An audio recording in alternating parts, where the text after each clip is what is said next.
Let's go.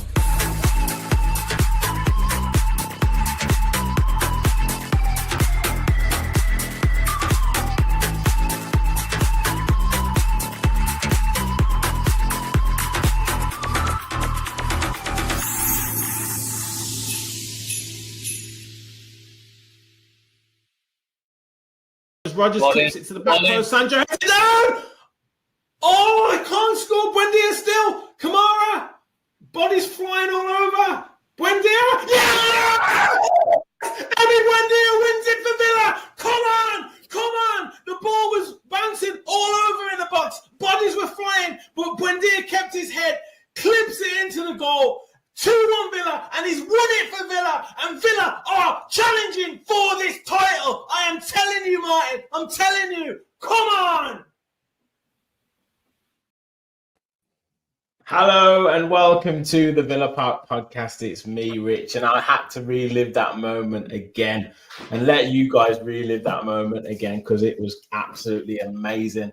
I'm here with Dan and Sam to reflect on a phenomenal victory for Aston Villa, a brilliant performance, a much-deserved performance. Make sure you hit that like button, hit that subscribe button. We're marching on to 10,000 subscribers. We're on the road to 10,000 subscribers. Please do help us get there and keep your comments flying in. We've got so many comments already in the chat. So it's going to be a lively show tonight. Sam, we're going to try and make you feel better as well. You've told us backstage you're not feeling too well. I know you're enthusiastic about the victory, but just your thoughts on in general about that win yesterday afternoon, mate. Well, I will say that that's the best start to any podcast I've ever been on, and that's not sarcasm, despite my usual traits. I've watched that video of you and Marta about 20 times, if I'm being honest. It's just absolutely mint, and I don't know anyone else, but since about 2:30 yesterday, I've been trying to consume any content about that goal, about that second, about that minute. And when we scored, I was actually holding my son, who's 11 months old. And naturally, I went nuts and I handed him to my mom straight away. He started running around the house and came back to find the baby crying because I think I might have scared him. But no, what a win. I actually thought you were going to say you were holding your 11-month-old son. Yeah, when Villa scored, you were no longer holding him anymore and he was crying. Mate, honestly, like I was this close to throwing him. I handed him to my mom straight away. I was like, take the boy. But I don't know why. That win yesterday, man, just felt huge. Just felt different. Like, I think it might have been like the tempo of the game, like both sides really trying to win it. It just felt so important. It felt like a cup final or a knockout.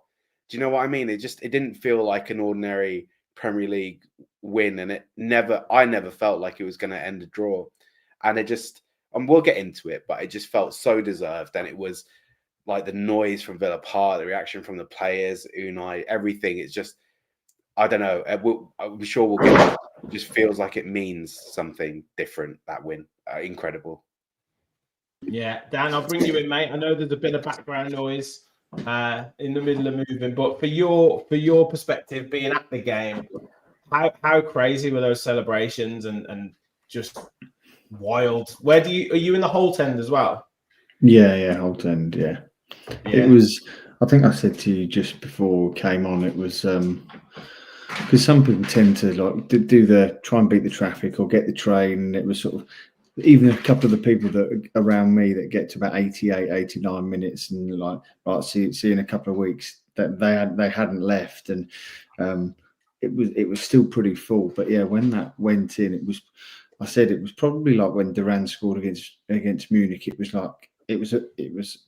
sort of a bit of amazement that we'd scored. Absolute chaos, bedlam, people just turning around to whoever they could. But I think that the crucial part was that when we scored the goal, I think it was like 94-02 or something. 94-02. Everyone knew in the ground knew that was the last kick of the game as well. And I think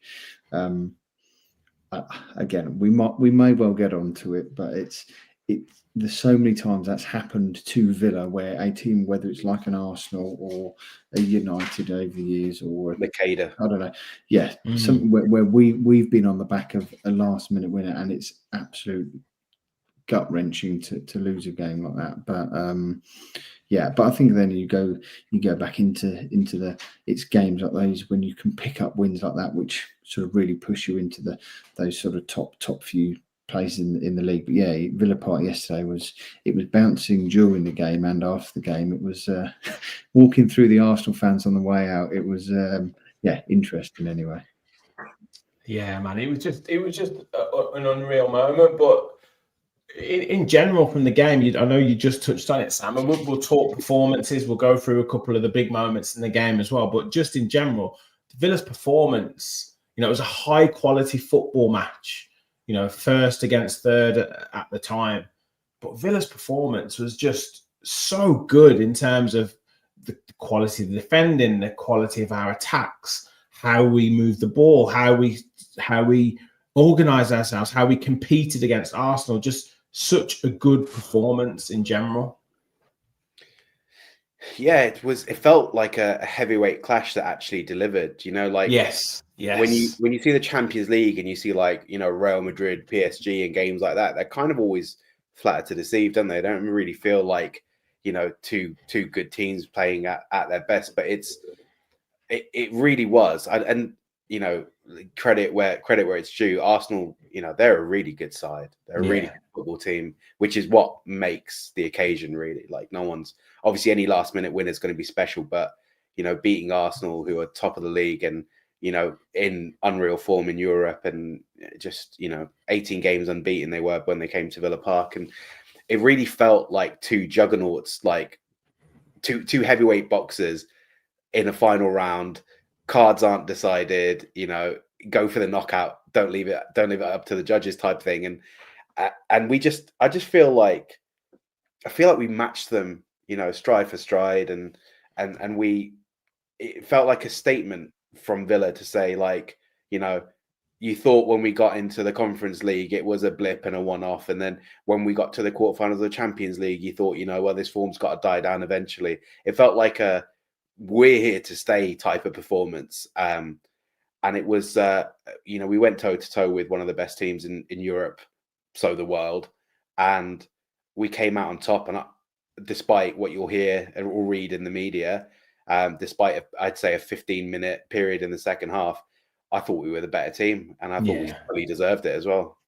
Yeah, 100%. I totally agree. And Dan, we'll obviously talk and give Unai Emery his props a little bit later, but just what really impressed me from the initial setup and the players implementing the plan was in that midfield.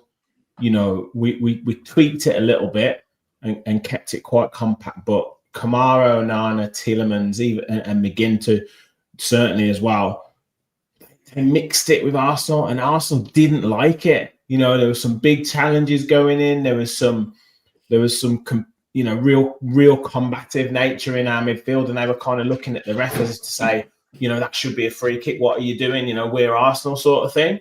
But we just weren't having any of it. And I've bored Sam to tears with how we should be more physical and over the years and what we need to do. But it was so pleasing to see us just dominating so many times in that midfield. But not just that, but we were able to drive forward with the ball. We were able to play quick passes. We just bossed that midfield against what is arguably the best midfield in the country.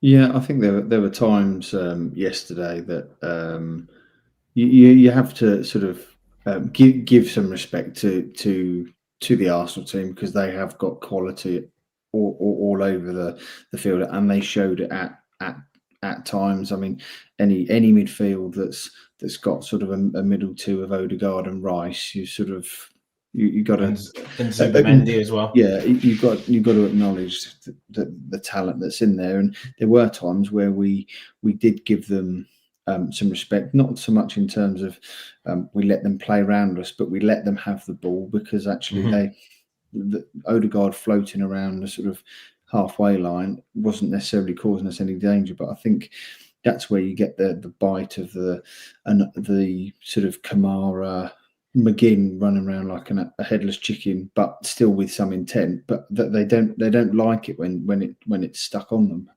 And I think that they pressed at the right times. Obviously, when you were probably watching it on the watch along, you had a lot more probably suitable tactical analysis rather than the tactical analysis from the Holt end of just effing press him or effing Get into him.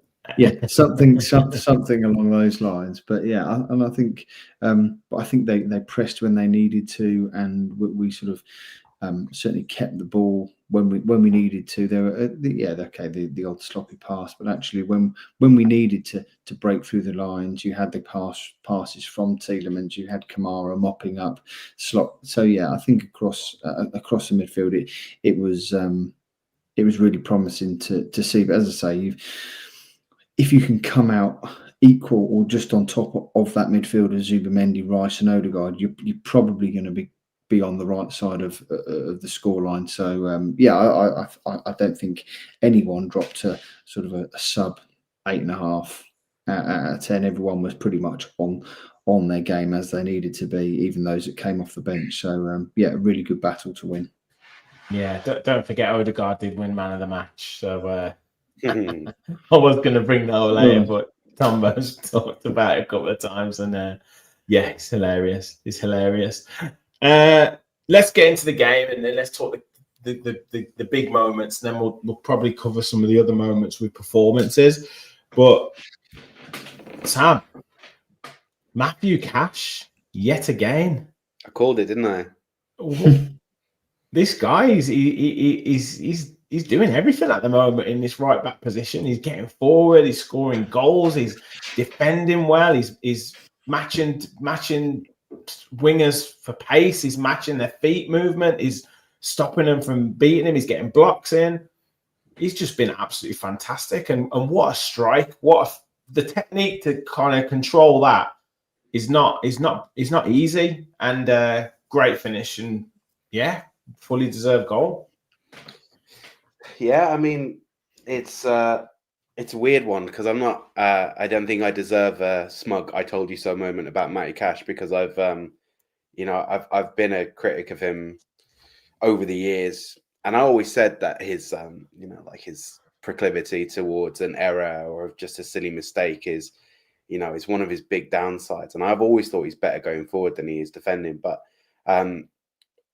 I think it must have been the preview for Arsenal that you and I did, and we were talking about potential. I know it was a fans forum on Tuesday last week. Yeah, and we were talking about potential signings for the summer, and everyone was saying right back.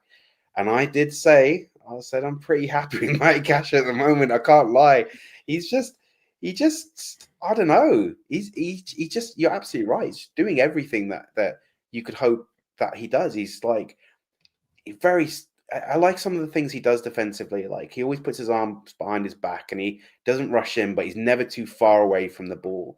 Like, he's always in a good position to block it, but he's also in a very hard position to beat one-on-one.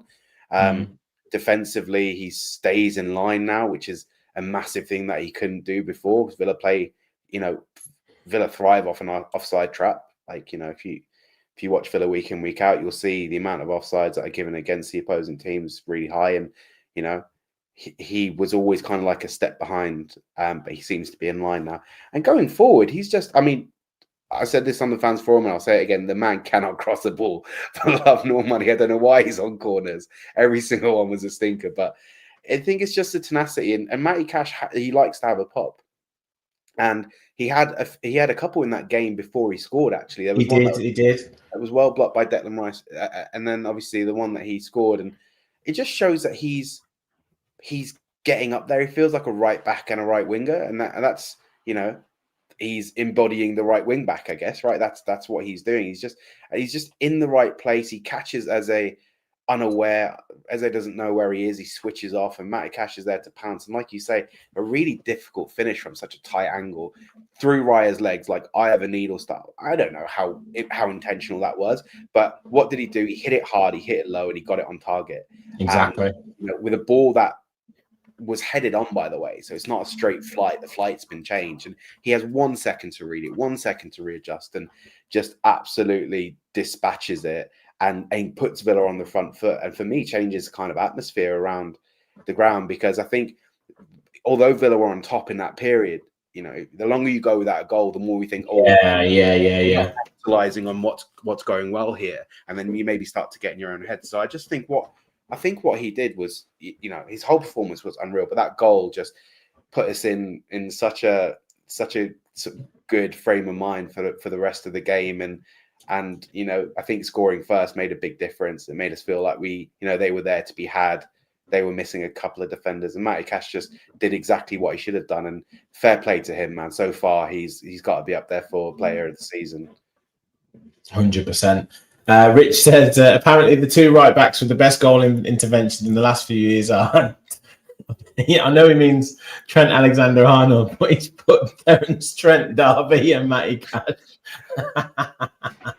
I love it. Yeah, Trent Alexander-Arnold. So yeah, he's embodying that wing back position, like you say, Sam. You know, getting forward, and we've said it a couple of times. You know, he's doing both parts. He's defending well, and he's getting forward, which is perfect to see.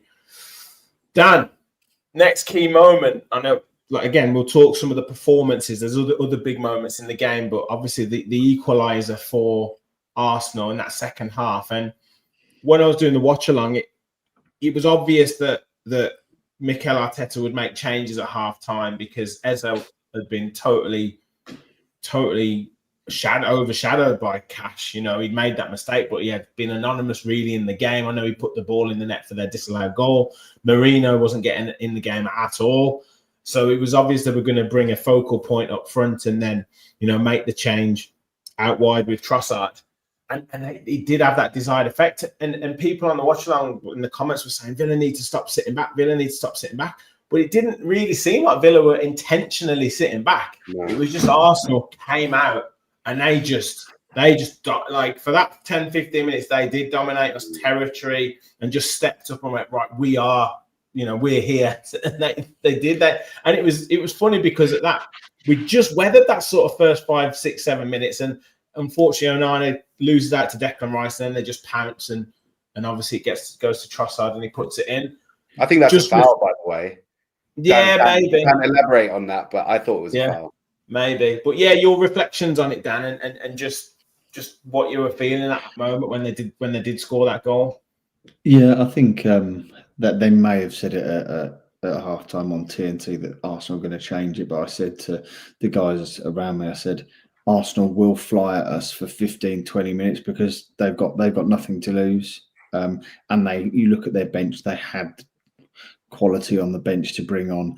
And to be fair, as soon as I saw Trossard sort of stripped off, ready to come on, I said, oh, Trossard always likes a goal at Villa Park. And it was. I wouldn't say it was unexpected, but it was what I thought would happen. That Arsenal they'd be much more aggressive in their press, and as you see, even when it did look like sort of Onana sort of lost the ball, but also there was some referees may have given it, and obviously they didn't give it yesterday. But you just knew that they were aggressive in the press, and as soon as they got that ball, I think they had 4 or 5 flying forward. I can't remember because I think the ball got crossed in by Saka. Saka like pounced on it once the ball was won by Rice. Odegaard, then he passed to Odegaard, then overlapped Odegaard, and then put the ball across. Yeah, I think Gyökeres was obviously in the box, but Martinez got his fingertips to it, and then it was kind of bundled in at the back post. Really, it came off Konsa or Cash and went in. Yeah. So, other than that, and obviously they had the disallowed goal for offside, and I know they had some pot shots in the first half, but really that was their first, that was onside, their first real sort of slicing through us. And actually, if you then look at the rest of the game, I know Trossard had a volley on his left foot that went just past the post, but other than that, they didn't cut through us that many other times from recollection, and we were able to sort of keep them at arm's length and keep them at pot shots. And Odegaard had that shot from about 25 yards that Martinez tipped over the box, over the the bar. But you like sometimes. But I know Don Goodman would say it's unsustainable because you can't keep scoring goals from outside the box. But actually, if you can see if Odegaard scores from there, you sometimes have got to put your hands up and go, all right, fair play. He scored from 25 yards against one of the best keepers in the world. So we were able to keep them to pot shots. And actually, I think Emery was I wouldn't say was happy, but was content that actually if they want to shoot from 20 yards. Feel free. So it wasn't unexpected for them to cut through it, not to cut through us, but to come at us in that first 15, 20 minutes. But it was a resolute Villa that actually maybe a 5-6 years ago when Arsenal got that first, you're thinking, here we go, this could end up, if they're not careful, 2, 3, 4. When actually we played really well, and Sam made a good point, and you made a good point. Actually, scoring that goal from Cash in the first half was actually probably the least we deserve because we had played well, but the number of times the game that comes to mind is Tottenham. I think 2 years ago we absolutely battered them for a half. I think we had like 5 or 6 shots, one-on-ones. It was 0-0 at half time. It was under Gerrard. And we lost the game 4-0. And Tottenham were nowhere near us. But I think now we're sort of starting to see where even when when we're on top, we're able to score. But even if we're not completely at the races, we're not completely out the game. So it wasn't unexpected, but I think we weathered that storm. And actually, once Arsenal scored that goal, we actually said, "All right, we'll raise our cards to you, and we'll come back at you." It was a bit like a basketball game, I think, after that, because it was sort of end to end. But I'll take it. Yeah. No, I was just about to say, Sam. As Dan said there, in previous sort of incarnations of Villa, they would have probably crumbled a little bit then, and it would have been, a couple of goals for Arsenal, and maybe they go on to win the game. But it was that character, that resilience that, I don't know, maybe past experiences have kind of grounded Villa and sort of made them a little bit more resilient, or quality of player, maybe a combination of all of that. But they actually reacted better to that goal. And then we started having the opportunities. We started having the chances, combined with the key substitutions that Unai Emery was able to make as well. I'm starting to forget this old iteration of Villa. Exactly. Yeah. But I mean, even under Emery, at times we've kind of had those little bit of a weak centre at times if we've been pegged back, but certainly not this season. I think under Emery there have definitely been sort of moments where we haven't capitalised on opportunities on games where we should have won, which is another Villa trait. But I think if we're just talking about sort of crumbling to the weight of an opposition, I feel like for that particular wound, Unai Emery has acted as, as someone to come in and suck that poison out of us. And I don't feel it anymore. Like when, back in the day when you went 1-0 up against Arsenal, and then the second they scored, you knew it was game over. You weren't going to win that game. Whereas now they scored and I was like, come on then, let's have it. See what happens. And you could see it in terms of the players. And there's something I really want to talk about. I don't know if this is the right segment of the show to talk about it, but it was the mentality that for me not just won us the game, but like the thing that I celebrated most about yesterday is just there was at no point in Aston Villa's thinking was, do you know what, 1-1 against Arsenal's not a bad result.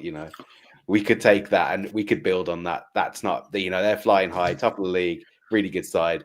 We could probably just take the 1-1 if we could do it. At no point was anyone thinking that. Not in the stadium, not at home, not the fans, not the coaches, not the players, not Kitman. No one was happy with that 1-1 because we just had it. Do you know what I mean? You watch the game, you're just like, we can do this. We can win this game. We'll probably go into that in a bit more detail later. But that, for me, I never. Like I said, they're a good side, and I know Dan was at the game. Obviously, watched it on TV. They had some good opportunities, and they played some really good football at times. But it was like a tennis match. It was end to end, and we were giving as good as we got, and I thought we were the closer to scoring on more than one occasion, especially the end of the game. Those last 10 minutes, like 3 or 4 trickling past the goal line, and it just I don't know. It was just it was incredible. But I think team. It feels like I'm supporting, the club I've always wanted to support. The version of Villa I've always wanted to follow and watch, and it's just. But I think you mentioned it, Sam. Again, I don't want to divulge too much into it because we may go into mindset. But I think it's because I had to watch a bit of Arsenal. No, it's cool. Crack on. The mindset's fine. I had to watch a little bit of Arsenal TV because sometimes it is quite entertaining when the heads roll. But I think his name's Lee or whatever. But he spoke some. He's the sort of really, really cockney bloke, and he's like the ball. Yeah, Lee Judges, all of it. Yeah. But he actually, like, for once that he didn't lose his head, but he actually made some really good points. And he's like, Villa wanted it more than we did. You could tell by the end. But he said also the substitutions. I was just looking on. Excuse me for looking at my phone, but they brought on Lewis Skelly with 4 minutes to go, and I know Calafiori was on a yellow, I think, but they brought on Madueke, who I don't remember even touching the ball. Maybe he had the one chance. He had the chance before the moment. And then he brought on Martinelli, but I know it was a couple of those are attacking, but he was like Villa still brought on like Jadon Sancho, but Bogard for Onana, which was a sort of like for like. Buendia for an attacking winger for a right back, and I know he brought on Lindelof. So yeah, okay, there was some like for likes, but actually you brought off. And I just think he made a good point to say Villa wanted it more, and I think that's, as Sam was saying, we're now there's a mentality around the club and around the stadium. Yeah, okay, if before the game you'd have said, right, 1-1, 94th minute, are you taking a point? I'd have gone, yeah, I'll take that point. But actually, because the chances that we were creating, I think people were like, no, come on, we've created the better chances throughout this whole game.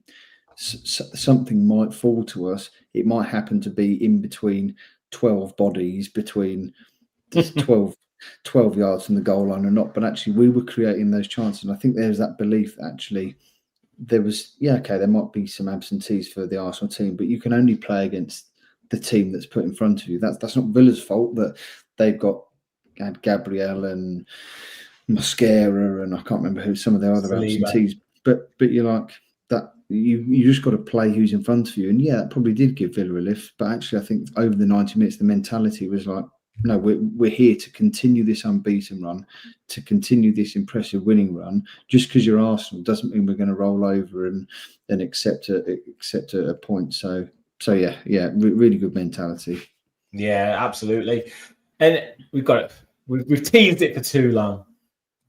The moment, the winning moment, where the crowd, the players, everyone went wild. I've watched it. I don't know how many times you boys have watched it, but I must have watched it about 100 times today. But you know what was so pleasing about it? Dan mentioned it was 94 minutes and 5 seconds or whatever it was, but it was the kind of move to get into the position to score the goal that was so good. Like, you're getting into the final minutes of the game, and I'm seeing passes across the midfield. You're seeing Kamara involved, then you're seeing Tielemans involved. A nice little flick out to Kamara. Then he's played from Kamara to Rodgers, and Rodgers plays it into Marlon. Marlon holds it up, plays it to Rodgers. Rodgers does the cross. Sancho heads it back. Then it's a scramble in the box. But the way those movements were set up, you could forgive the players for panicking because you've got 10 seconds to go, but they all made the right decisions at the right time. And it was a great team move. Obviously, then it became a scramble in the box. But then for Emery Buendia to have that coolness, that calmness, that composure to get himself back up, look for the ball that comes off the defender and Kamara, and then just put it in that top corner. Sam, absolutely magical moment. Yeah, it's one of those ones you kind of like remember forever. Like, you remember where you were when that goal went in, and it's kind of like symbolic of that goal was symbolic of Villa's game against Arsenal, but also our our sort of rejuvenation since the start of the season, since that poor start at the start of the season. And it's there's so much to like about that goal. Obviously, Morgan Rogers, we'll get into the individual player performances, but that last second of the game to that a lesser player would have panicked on that cross. It had gone straight in the keeper's arms. It would have been like he's seen Sancho at the back post through about 100 people, and he's had the quality to put that in. Then he's and there's just that fight. And my mom was watching it. My mom is 68 years old, and she she claims to be a Man United fan, but I think really she's secret Villa fan. She's a secret Villa fan because she sort of wants me to be happy, to be honest. And despite her sort of intense knowledge of football, after that goal, what she said was, she's like, they really, really wanted that. She said they were like fighting on the floor and kicking it and like scrambling across, and they really wanted it. And I think there's something for me. There's a moment in that goal that I love more than anything else, more than the cross, more than the header cross goal, the fighting in the box, is when that ball's on the floor with Kamara and Declan Rice, and he's trying to kick it out. Just watch Emi Buendia, because what he does is he sets himself. His body's turned. His right foot is back, and in his mind, he's just thinking, if this ball just so happens to pop out of me, I'm ready to hit it. And that's how the goal comes so quick, is Buendia sets himself, having no idea where the ball's coming from, or where it's going to go. It could have gone behind him, could have gone a million miles, but he was just like, you know what, I don't care.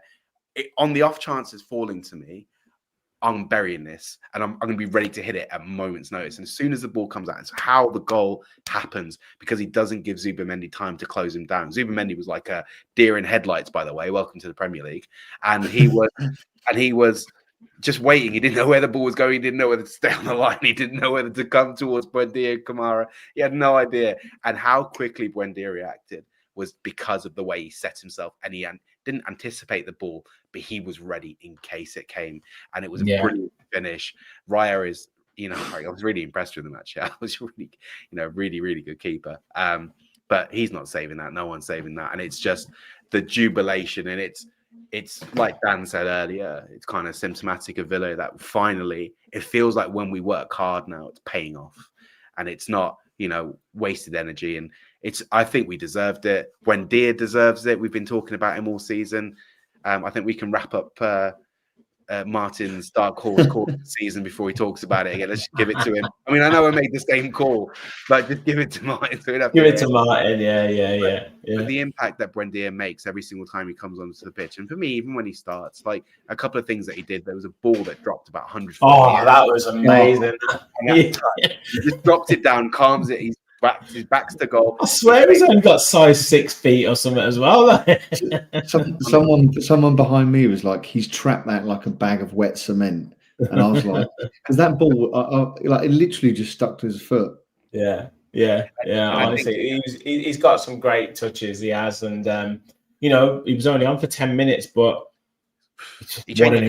what an impact! Yeah. He deserves it as well, and he deserves it. And a lot of people were thinking in the summer he wouldn't be here, and it's, I've always felt like he's a player with quality who just hasn't really managed to get into the rhythm of how we play, or the rhythm of the highest level that Villa have been playing at for the last couple of years. And he's just, he's just not given up. Again, very, very, very symbolic towards Villa. It kind of makes him the most Villa of all players, really, because he's had a stinker, and he's just thought, you know what, I'm not leaving until I redeem myself and show these people that I can play football and I can contribute. And fair play to him. I'm so happy for him and the rest of the lads, because they really deserve that. Yeah, brilliant. Yes, Stephen. He's not bad for a player that just runs around.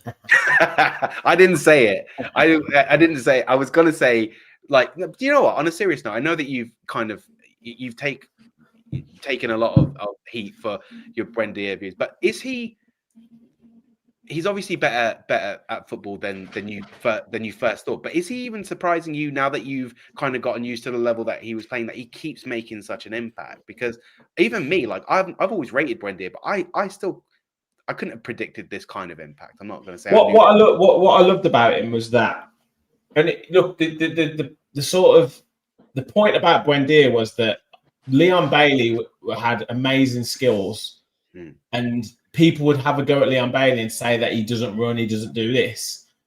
And I guess it's just a mentality of football fans, right? They love players that run around and show that they're doing stuff. And I'd be like, well, come on.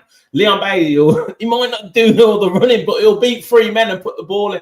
Like, you want the quality. You want, obviously you want all the players to run around, but you want the quality. So when Buendia would do all the running, but then he'd mess up the pass by making a poor decision, or he'd pick the, he'd be running through, and there'd be someone free on the left hand side, and he'd try and go the right hand side, but he'd try and make the difficult pass instead of the more simple pass. That's where it used to annoy me, because it was like, I can see there's a player there, I can see the technical ability there, but he's just not thinking right, he's not doing it correctly. Now, you've made a point. It could be that he wasn't necessarily used to the rhythm, or he's trying too hard, or whatever it might be. But that's what used to annoy me. It's like, oh yeah, Buendia, I love Buendia. And it's like, yeah, you love him because he runs about. Like, but I hate Bailey. He doesn't work hard enough. It's like, well, Bailey does all these skills and does this and does that.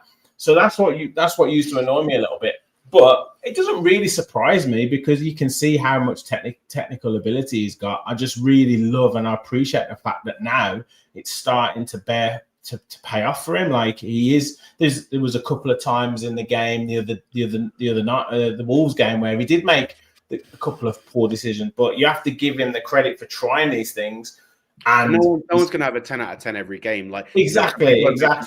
Wendy's had a couple of off games. Like, yeah, exactly. By the way, then we're He's got 4 goals. He's scored a wonderful free kick against Bournemouth. He was the inspiration. Yeah, it's brilliant goal against Spurs. He was the inspiration for us against Fulham. So in a time where we needed that inspiration, he's come through and done it. So yeah, I don't think it surprised me, because I knew he was a good player. I'm just glad now that he's maybe even calmed himself down with his performances. And that's the thing. Like, he's maybe stayed still a few times. Like, some players, like Dennis Bergkamp used to be the best at this. Teddy Sheringham this is back in the day stuff, Sam. But they used to be the best players for it. And how young do you think I'm? 34. I'm not 12. Do you remember Teddy Sheringham though? You must remember. Yeah, I remember Teddy Sheringham. Good. But him and Bergkamp used to be the best at this, because they wouldn't run around everywhere. They would stay still while everyone else was running around. And they'd be like, well, how do they seem to have so much time? And because in certain positions, they would just be still. And that's where I think Buendia's calmed his game down a little bit, and he's starting to bear fruit. But it's brilliant to see. And I mean, it was a wonderful moment. I don't know if you've seen, Dan, the TV highlights. But fair play to Darren Fletcher. I criticised him the other week when he was just waxing Liverpool over Liverpool all game. But this time, when the goal went in, he just kept quiet, and he just let the crowd. I mean, it must have been amazing being in the stadium, but to feel that on the TV was just unbelievable. Yeah, I think Pete Hitchman or AVFC on camera on Twitter certainly put it up, and maybe the guy who does the Crystal Palace podcast, I can't remember, it was ALTC. Oh yeah, the HL. He actually put something to say, like, the 39 seconds that Darren Fletcher didn't speak was as good as the, like, sort of all the Ferrari bit beforehand, because 9 times out of 10 you see commentary, and people just, commentators and co-commentators, feel the need to, like, fill a gap by just talking absolute waffle. And was Martin Keown? I mean, we may well get onto this, but was Martin Keown on co-coms? Yeah, Martin Keown. Yeah, I mean, just the fact is 39 seconds where Martin Keown wasn't speaking was probably better than any other part of the game. But it's just, I think sometimes if you're not a fan of Villa, then you don't really care about that sort of the noise from Villa Park. But actually, to just leave it and just let the sort of the emotion of what was going on come through the TV. And I think there's been a few times where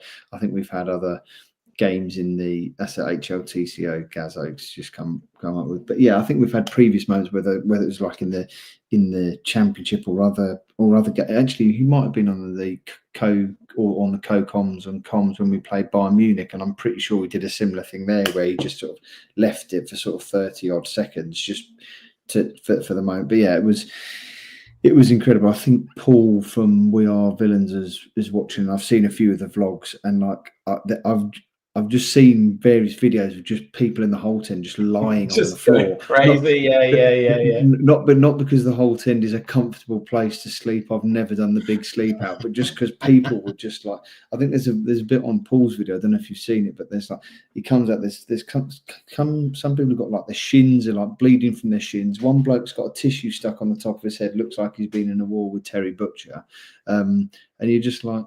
It was just absolute chaos, but it was worth it. It was worth it. Exactly. Yeah, I've got to shout out Andy Brogan in the chat. Just become a member. Thank you so much, mate. Welcome. You've been an official Villa Park Pod follower, so much appreciated. Thank you so much for the support. If anyone else does want to become a member and support the channel, please do click the join button. Just $1.99 a month.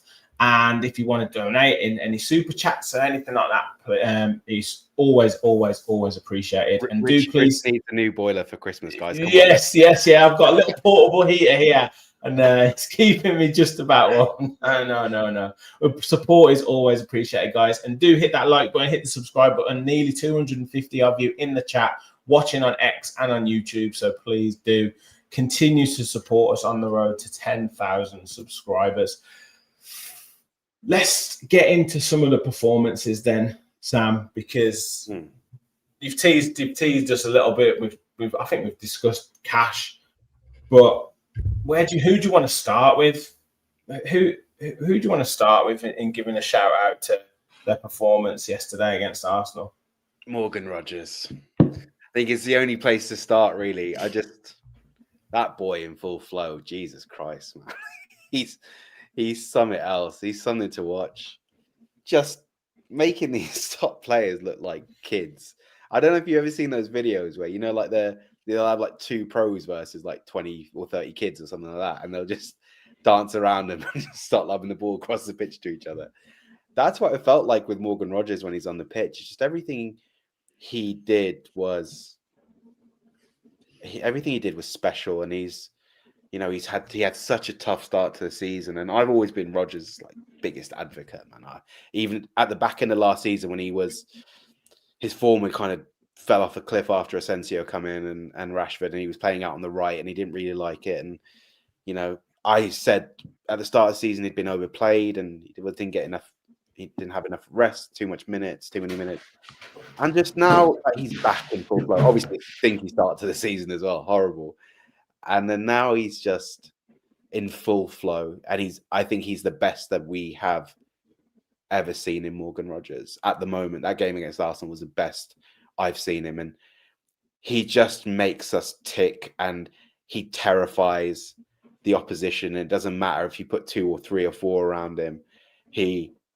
They don't know where he's going. And what's really good about Morgan Rogers, it was something that he's learning and developing as part of his game, is he uses the other players around him. He uses Tielemans really well. He'll give the ball and go because he knows he's going to get it back again. He's not worried about how much can I impress in this one movement or part of the play. Let me hand it off and then move somewhere where I can be more effective.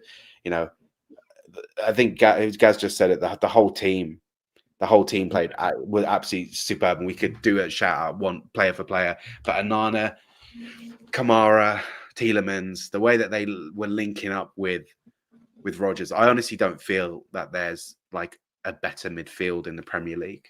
I just don't even if there's an argument to be made, I think you have to argue it, right? No one blows this midfield out of the water, and all of them together. What was it? Kamara free, Tielemans free, Rodgers for 8 million, and then obviously Onana was McGinn for 2.5.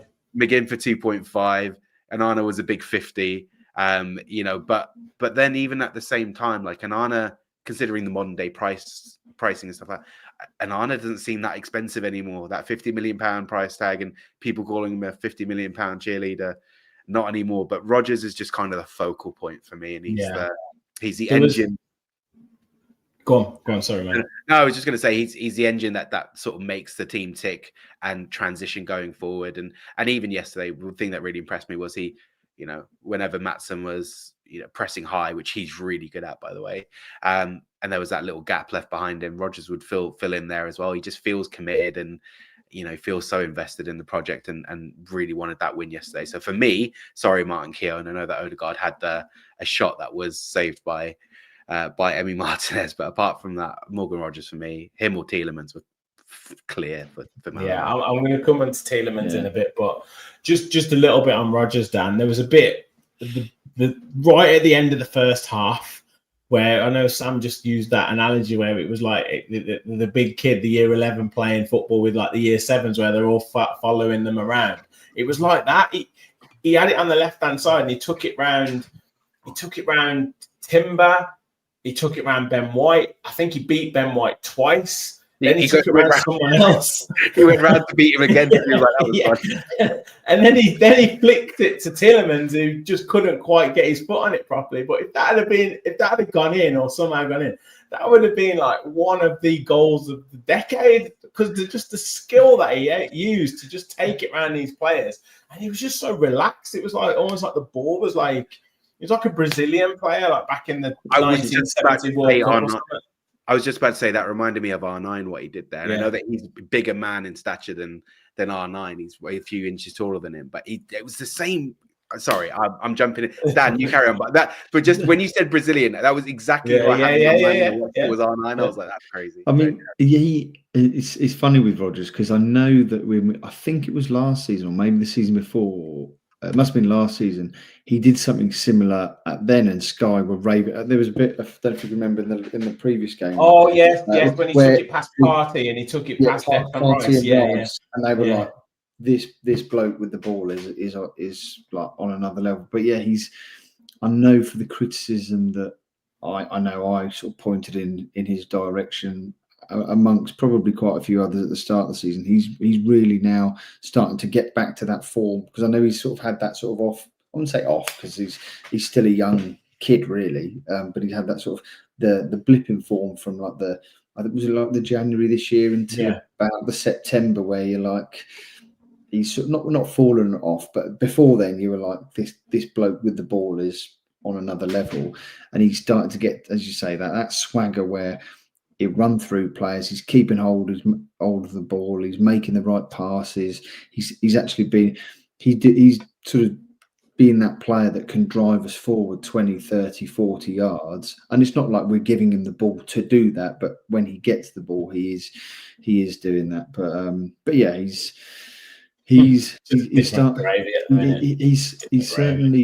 certainly putting his hat. Well and truly in the ring to be a firm name in that squad for the World Cup, because he's starting to replicate that. It's not just the one performance every 3 or 4 weeks. He's starting to, whether it's a goal or assist or actually, but I think that goes. You don't need to have a goal or assist every game to prove you're a good player, which is what he's doing now. He's complementing all the other players that might be chipping in with a goal or an assist and actually bringing the team forward. And I think there was might have been another podcast, or it may even have been the Unai Emery book or something. Guillaume Balaguer said when he first came to the club, he was very much the sort of new face around, and he sort of was a bit shy, but now he's starting to be that sort of, I wouldn't say a leader, but he's really confident in his own ability and actually being one of the senior at the age of 22 to be like to grab the ball by the horns and actually take a sort of a leadership type role in that. So yeah, there wasn't anyone who dropped a sort of a 7 or 6 out of 10 yesterday. Everyone sort of was on the game, and we might get onto it. And I know Sam's a big Watkins fan, but even we're not talking about him today. We're not talking about him today. But yeah, I mean, he escaped. Yeah. Again, you sort of look at those, and he could have scored, but actually, he did a lot of work up until the point that Marlon came on. That actually those defenders knew they were in a game and they were stretched. So I don't think anyone did themselves any favors in terms of putting in a Bad poor performance. performances. But Yeah. Rogers very good. Yeah, he was brilliant. He was brilliant.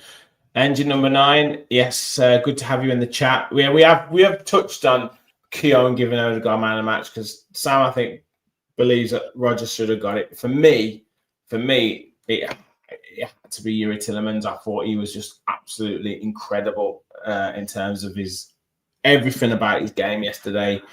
His passing, his closing down, his tackling, which is not always his best attribute, his interceptions, his vision, everything was just so good yesterday. And if there was a competition for best midfielder on the pitch yesterday, I know Kamara was a close second, but Tielemans was there for me. He was just head and shoulders above any of the Arsenal midfielders. And then when they're doing these best 11s and all this, they should be revising their choices and putting Tielemans in there. But Sam, I've said this so many times, like these footballing central midfielders, I absolutely love them. Like the Adam Whartons of this world, the Elliot Andersons of this world, the Yuri Tillemans of this world, he's been doing it for a while. Just play everything in 1, 2, 3 touches max. Their first touch is in the head. The first touch is where they see that they want the ball to go.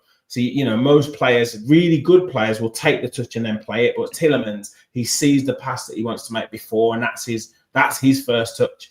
And there was one in the second half. Well, there was one that passed through to Watkins in the first half, I think, and then there was one in the second half that just tiny little bit ahead of Morgan Rogers. But the way he saw the pass was just, honestly, it was just like a joy to watch. But he was incredible yesterday, Yuri Tillemans.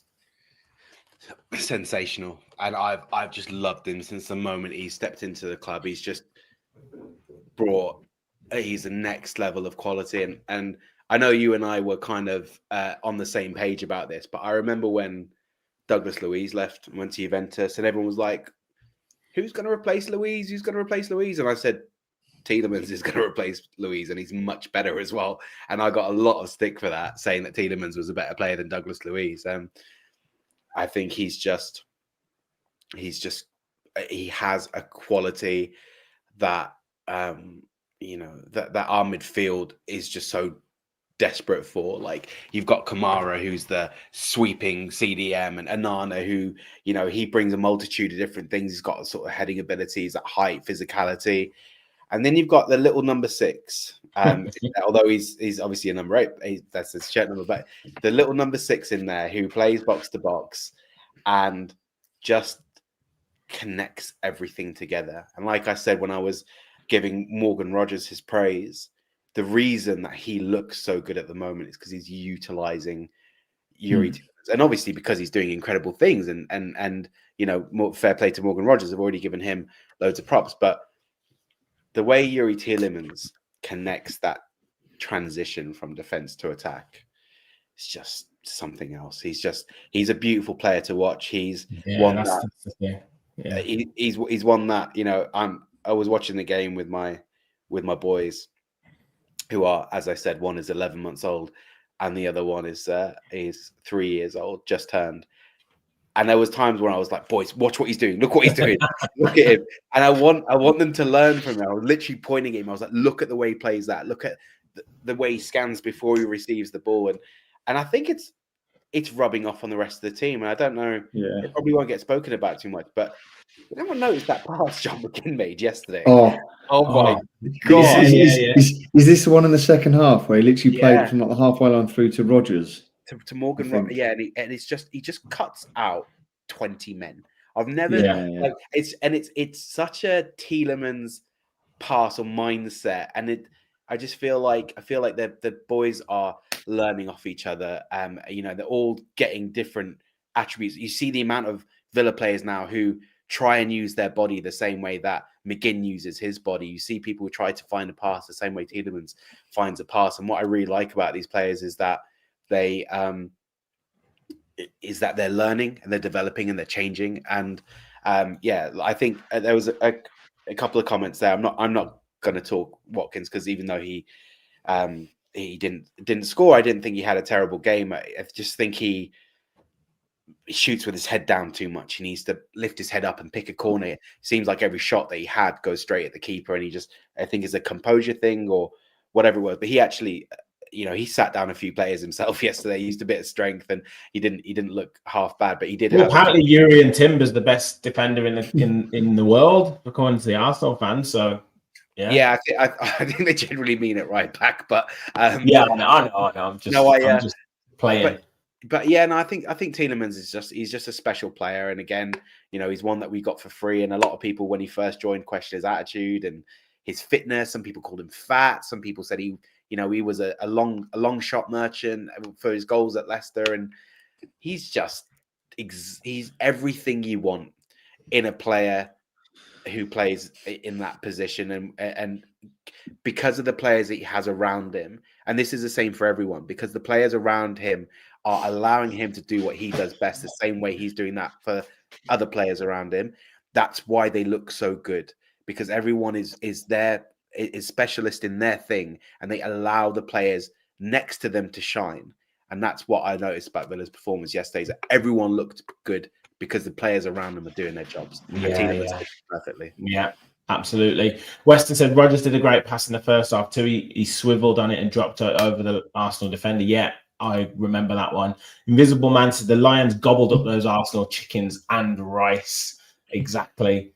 Stephen said, I think the players learnt a few things from the two loanees last year as well. Wesley says, McGinn is a one-man army. Every team needs one. Yeah, I did a little short about that. I had a little YouTube short done about McGinn. And can we have it out, by the way, about that short? Because if you go back and watch our fans forum, I did this monologue of McGinn for about 20 minutes, just saying how unique and special he was and talking about that 300. And you clipped the 10 seconds that you spoke about McGinn, and that was what went out like it was your blame my editor, Callum. Don't blame me. Me and Callum are going to play because I saw that. And then you poke up at the end going, I wonder if Jack Grealish regrets it. Exactly, like on the Jack Grealish. It was I was the one who talked about McGinn in the first place. I was talking about how special he was and 300 games and how amazing. And then you come in with your 10 seconds. I was fuming. And you tagged me in it as well. So I thought, naturally, I'm going to be in it. And I'm 2 seconds.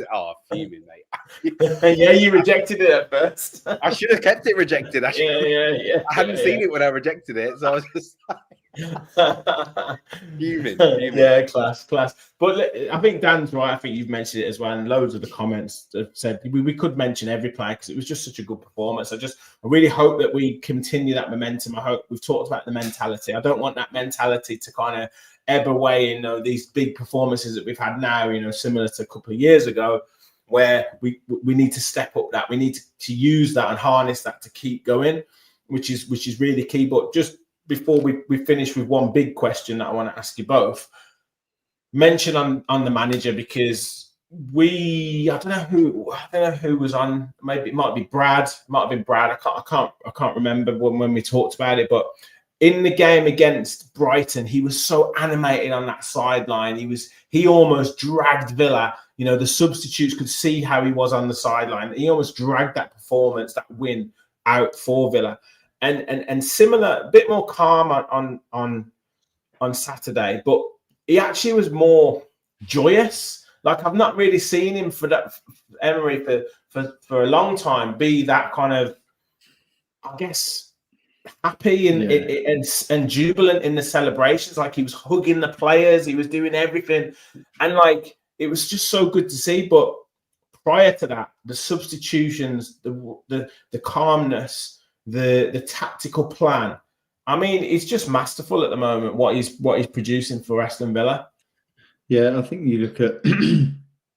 I think certainly always against whenever Emery comes up against Arsenal, it's always going to be whether it's talked about on TV or social media, it's always going to be Arsenal's the team that Emery failed at, and Arsenal, Emery, and it's always going to be that thing. So I think anything when he comes out on top of Arsenal is always going to get amplified. But again, you look at, I mean, we will probably wax lyrical for years because at some point, unfortunately, him and Aston Villa aren't going to be together forever. But you could wax lyrical about how good he has been for not only the club but the players that are here and that have been here, but also the fans, because you can watch football for 20, 30, 40, 10 years and be like, I know how I want to play football. But actually Emery's taught Villa fans how actually you can play another style of football. So there's things that he does which do take time, and I think that's the problem. Is your football fans, you expect instant success, and you're like, Unai Emery, Christ, he's won all these trophies, he's going to come in, and then we're playing slow football out the back, and you've got just hoof it, just get the ball forward, and you're like, but people have come to realise that actually there's a reason he does that. There's all this analysis, there's stats, there's X, Y, and Z in terms of why he wants Martinez to keep hold of the ball for as long as possible, to then play it to his centre back. So the things he's done for some of the players as well that you didn't think could go to another level. The number of times that I absolutely love John McGinn, as does probably 100% every single Villa fan. But the number of times that he's sort of got to a point and you're like, I don't know if if the club have outgrown McGinn, because he's gone from the Championship, blah blah blah. We got through to the Champions League, and you're like, can he go again? And then all of a sudden, Emery still has his faith in him, and he's still putting in 9 out of 10, 10 out of 10 performances, and you're like, even if you spoke to John McGinn when he signed for Villa, that Hibernian youngster, 7 years ago that he joined. If you just said, right, in 8 years' time, you'll still be at the Villa, you'll have played in 3 consecutive European sort of competitions with the Villa, you're club captain. Because players nowadays don't stick around for more than 3 years. I think his game is just, we all knew he was a bit of a battering ram. His left foot was like a traction engine, but now you're starting to see, like Sam mentioned and you mentioned, he's starting to find those passes through, which actually have a bit more composure and finesse rather than just absolutely launching it 60-yard diagonal and then just chasing after it. So yeah, the things that Emery's done for the club, the players, and his ability to change a game within a game. He's not afraid to. Again, we talk back to maybe a few years ago where it's 1-1, and you think, let's just, for example, let's use the bench that we had yesterday. And I know we brought on Lindelof and Bogard, but he could have gone more defensive and just actually shored up the back. We could have gone 5 at the back, 4 in midfield, and just left Marlon up top. But he's brought on Sancho, he's brought on Buendia, and actually, like, he's shown the intent that we're here to win games. We're not here to just settle. So yeah, he's been superb. But just the last thing just on him is, funny enough, I mentioned to a couple of people earlier, that's not the first time, but he actually showed some pure emotion when that Buendia goal went in, and like the grin on his face. I wouldn't say he's like stone cold. Who's the wrestler? I don't really follow wrestling. Stone Cold Steve Austin. Yeah, but sometimes he's got deadpan face, and he'll just a little subtle. But he's like bouncing up on a trampoline down in front of the main stand. Then he's hugging Rodgers. Then he's high fiving people. I know. I've never seen him hug Morgan Rodgers before. and he's got like a beaming grin on his face, like a Cheshire cat. And you're like, I know he wants to win every game of football, but that definitely, I think probably because it was last minute, because it was his substitution he brought on, and all the other things that surrounded the game, but it clearly meant a lot. But I think because we're so used to seeing him, right, 90 minutes, he's down the tunnel, and he's always said, I'm not here to take the credit, whereas Gerrard would like to stand in front of the whole tent as if, like, because we've won, he's done it. I am the reason. Whereas Emery's very like low key. He's like, I set the team up, the team do the job, I go down and I start thinking about FC Basel on Thursday, or West Ham next Sunday. But that was the first time, you really thought like he really enjoyed that. I would have loved to have been a fly on the wall after things. I can imagine that the dressing room was a little bit frantic, but yeah, superb. Engine number 9, so he thinks he loves Emery more than his wife. Sam, just from Emery's perspective, and I'll ask your perspective shortly. But Michael's asked the question: Do you think Emery is not, or do you believe that Emery is not thinking of a title run? Or ultimately, do you think he is thinking of a title run? Up the wall, yeah. I mean, no, I don't think Emery's too pragmatic for me. Like, I even remember when we were, second in the league in March, whenever the year that we got into the Champions League, and Unai Emery was saying, at least publicly, we're not in the top 6, top 7 teams in the league, but it's still possible. I think he has the same mentality now. Like, whilst we're in it, and there's no reason not to fight for it. But does he expect to mount a serious title charge? I probably think not, if I'm being honest. But it's still early days. We're still really early on in the season, and all you can really hope for is to just keep doing what we're doing. And I think when you start to think of, especially with Villa, look back last season and you talk about big high pressure games, especially in cup competitions, like the Palace game specifically sits with me. That kind of pressure doesn't always sit well with a team, especially in games that you expect to win. And the Villa's performances, they come with a side caveat that people are going to start expecting you to win games now, and you're going to be spoken about a lot more in the media, and you're going to. Yeah, we've seen this with Villa in the past. So I don't think adding the pressure ourselves is a great idea. Just who is it? George has always said this. He just loves going under the radar. Yeah, and I love it as well. I'm the exact same. I don't want to start. I know that you're.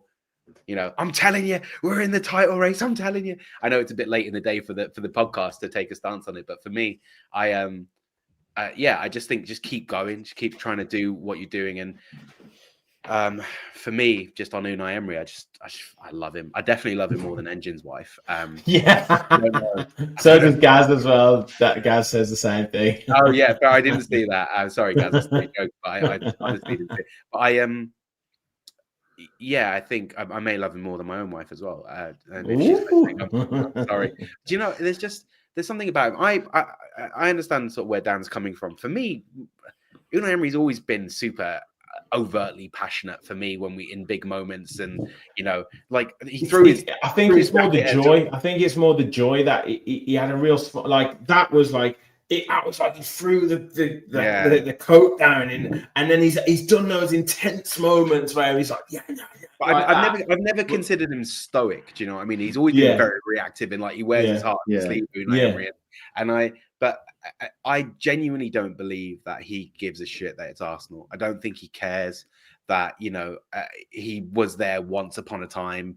He's managed 3-4 clubs since. Everyone in the world now knows who he is and what he's about. And I don't think that Arsenal, in his mind, it just seems too strong-willed to care about a one-season blip, where he actually did really well at Arsenal, for being honest. He got into a European final that they haven't been to since. And I just think he loves this project.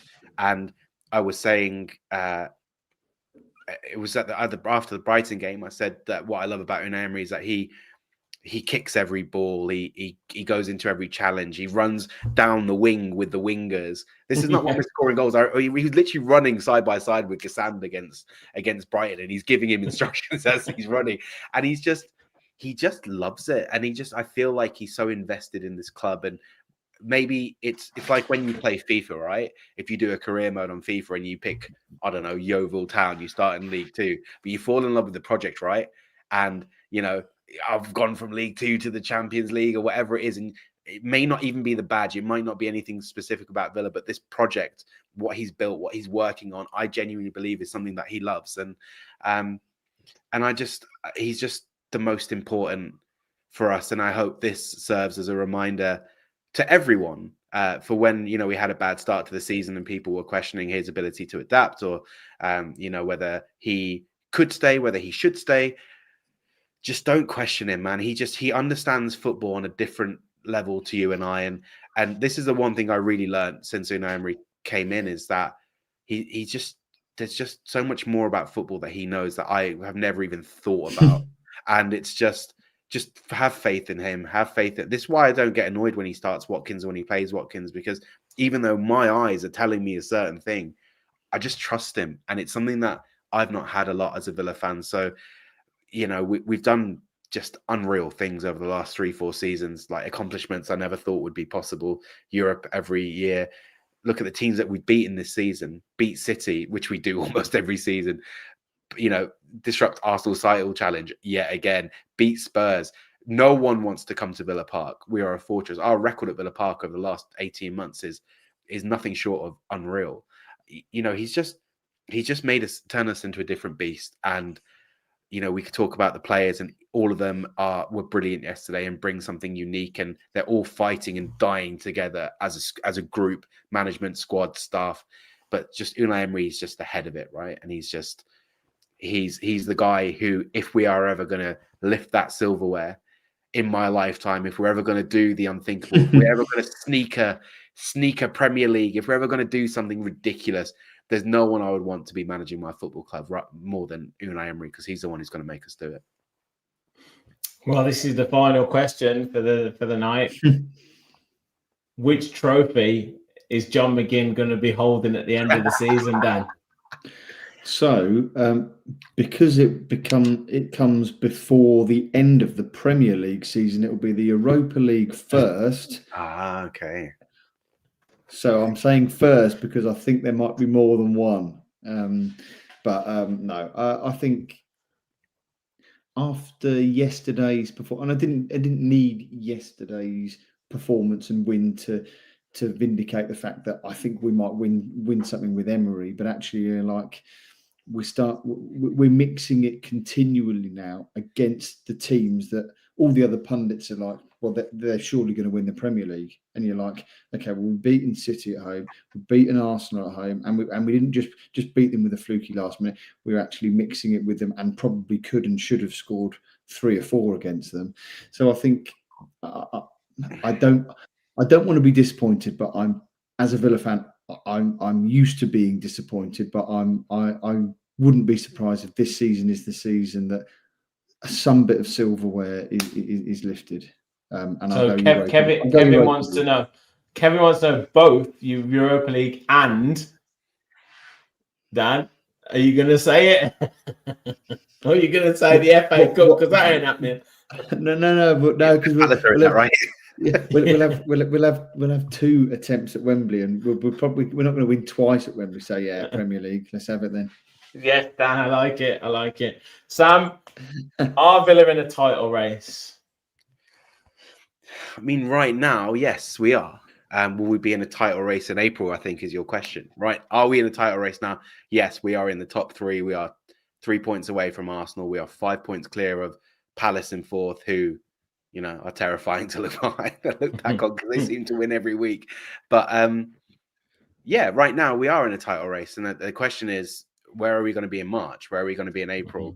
Can we keep this form going? What's going to happen with injuries? What's going to happen with... There's so many variables to the success of the season. I think the one for me, the most realistic trophy that I think we can win is the Europa League, because I think I might be wrong. I'd be interested to get both your thoughts, actually. I actually think it's easier to win than the FA Cup with Emery's experience in that competition, the quality of football across Europe, the teams that we might come across against.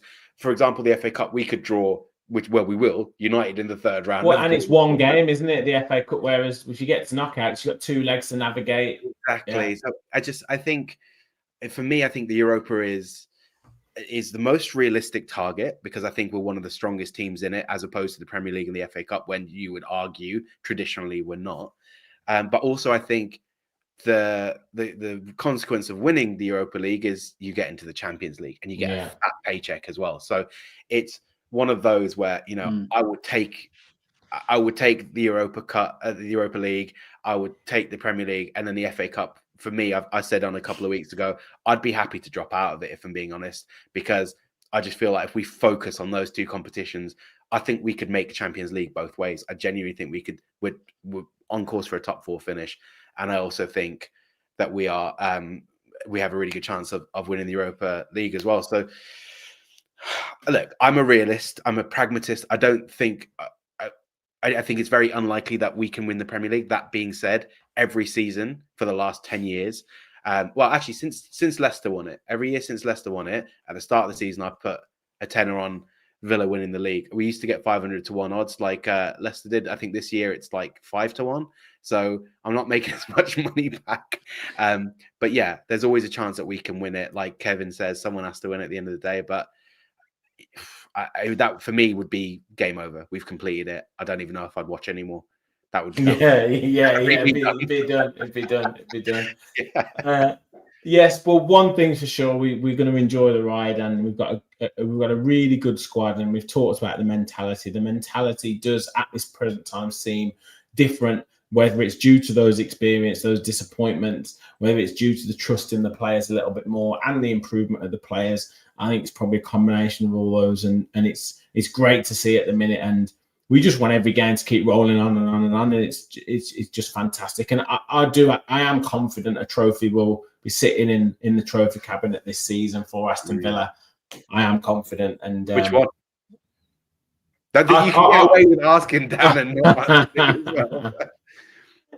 No, I think it'd be the Europa League. The Europa League. Yeah. Do you think we have we are in a title race. We are absolutely in a title race, but I don't think we'll quite have enough to win it, but we'll see. We'll see. Stranger things have happened. Who will we buy in January? That's it. That's the question. Because January transfers have, and this is probably a fans forum for Tuesday, before you switch me off.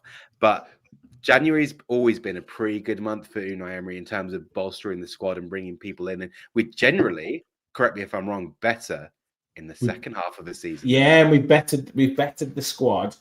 You know, like you said, he's got a good record for it, and he seems to pull a rabbit out of the hat. You know, no one expected Rashford, no one expected Asensio, Morgan Rogers the season before, and he took a bit of time to get settled, but he's always done that. So with the last bit, I know before we go, but with the third round draw tomorrow, that's what kickstarted the scouting mission on Morgan Rogers. So let's hope.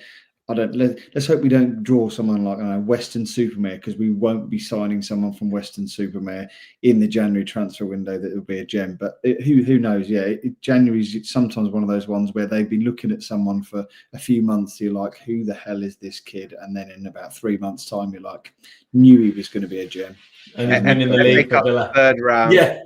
I'll see you at Old Trafford, boys. Right, lads, great show, and great to just reminisce on the game yesterday, and all the performances. We could have gone on all night about it, but we just want to make sure that we keep that momentum going into the next games. Thank you all for watching in the chat. Over 300 of you watching us live tonight, so thank you so much. Please do hit the like button and hit the subscribe button if you haven't already. We'll be back later this week with Fans Forum, as Sam said, probably getting into some of that January transfer window discussion. Also previewing the Basel game. I'll be back with a live watch-along for Basel game. We'll be previewing West Ham. We'll also be doing live watch-along for West Ham. So many shows to come this week. Make sure you stay tuned to the channel. Sam, thank you very much for joining. Dan, thank you very much for joining also. Thank you all for watching. And as always, remember, we all follow the Villa.